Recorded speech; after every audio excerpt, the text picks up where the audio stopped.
Hi everyone, here we've got a ULEFONE Note 8P and let me share with you how to reset camera settings on this device.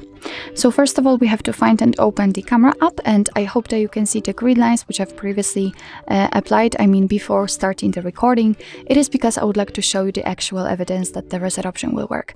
So now we can enter the settings which are in the left upper corner, so simply tap on it and scroll down to the very bottom. As you can see here, we've got a restore defaults option, so just tap on it and confirm it with tapping on yes. And as you can see, the guidelines are inactive right now, and after getting back to the camera you can see that they immediately disappeared, so it means that we just successfully reset all camera settings. So actually this is it. This is how to reset camera in your ULEFONE Note 8P. Thank you so much for watching. I hope that this video was helpful, and if it was, please hit the subscribe button and leave the thumbs up.